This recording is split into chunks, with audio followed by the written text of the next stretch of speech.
Bonjour, Juliette. Bonjour, good morning. Hello, Juliette. Asking if it's news that we've not been on the set together for the last 2 months. Yeah, you know what is news? What What's is news is Cameroon players wanting to boycott the AFCON. Well, I'm not supporting Cameroon. And the federation, I'm not even the federation supporting can Cameroon. the federation through FIFA can put a ban on them for the limit of the AFCON, not to play for their clubs. Ah yes, it's also. Well, I'm not with them.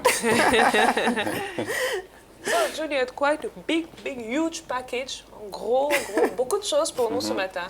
Well, definitely a lot. We've got, just like Natalie said, we've got football, we've got tennis, we've got swimming news as well. And we start off with the CAF Awards, where Gabonese midfielder, that is Pierre-Emerick Aubameyang, Algeria's Riyad Mahrez, and also Senegal's Sadio Mane, they are up for the big award on the continent. That is the African Player of the Year award. So Mahrez stands a great chance of dethroning Pierre-Emerick Aubameyang after enjoying a stunning 2016, which he helped Leicester win the Premier League and won the English Players Player of the Year award. So the trio made the cut following votes from head coaches or the technical directors of the national associations affiliated to CAF, media committee, technical and also football committee, as well as a panel of media experts. So Egypt's Mohamed Salah, Islam Slimani of Algeria failed to make the final cut. For the African Player of the Year based in Africa, we've got Uganda and also Mamelodi Sundowns goalkeeper Dennis Onyango, as well as Zimbabwean player, that is forward Kama Beliti, and Zambian midfielder and also TP Mazembe midfielder Winford Calabar making the cut. So the final three will be in Abuja for the awards, which will take place on January 5, and we'll see who will win that award. Is it going to be Pierre-Emerick Aubameyang again for the second time, or is it going to be Riyad Mahrez, or even Sadio Mane? We'll find out. Vous pouvez parier, so you can bet. You can bet. Well, from football to basketball, we've had the American National Basketball Association, NBA, having good players, and especially South Sudanese people.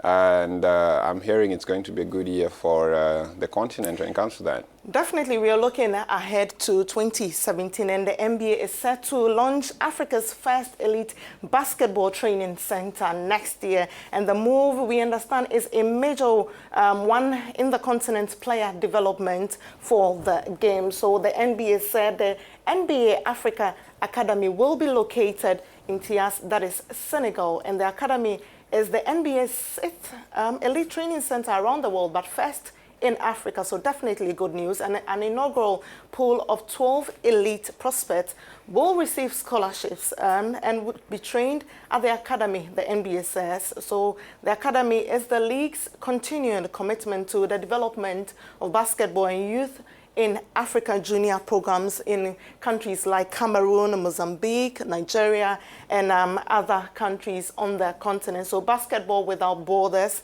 the NBA and also the FIBA's global development and community outreach program has held, they've held in Africa 14 times and has produced 9 former campers who were drafted by NBA teams. So definitely good news on the continent. I hope Trump doesn't shut it down.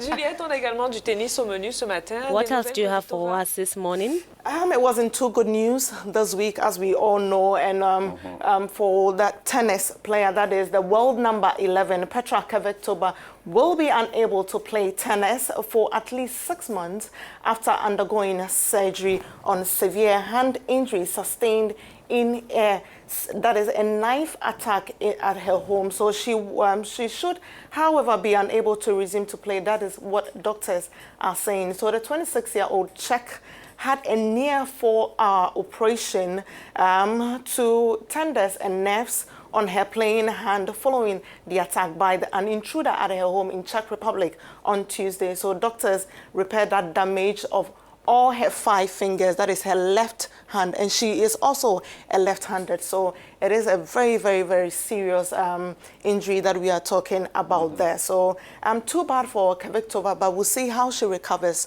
from there. Well, I think the most safe sport is food. Well, we have, this is something to do with Phelps. What's happening with this guy? He seems to be getting all the right. You know, anytime you mention Phelps, you have to definitely add gold. And this time, Michael Phelps, who is considered the greatest Olympic athlete of all time, the Sports Illustrated, Sports Illustrated's latest issue shows why. And Phelps appeared on his 12th cover for the magazine wearing all 23 Olympic gold medals for the first time, and looking at how heavy it is. The most decorated Olympic athlete in history sat down with the magazine to discuss his decision to retire, which he announced in August during the 2016 Games in Rio. And he won also 6 medals in what he says was his final Olympics appearance, 5 gold and 1 silver. So interesting times for Michael Phelps, and it's also good to see him with those medals, 23 of them. He is going to sell one of them, 2, 3, ils vont vendre. Apparently, they're worthless. You can't sell them unless you give them back to the Olympic. If I have 23 gold, I won't sell them. Absolutely. That's it for me. Yes, he has set the standards high for his sons and grandsons and all that. They'll be wanting to compete with the man who done made it.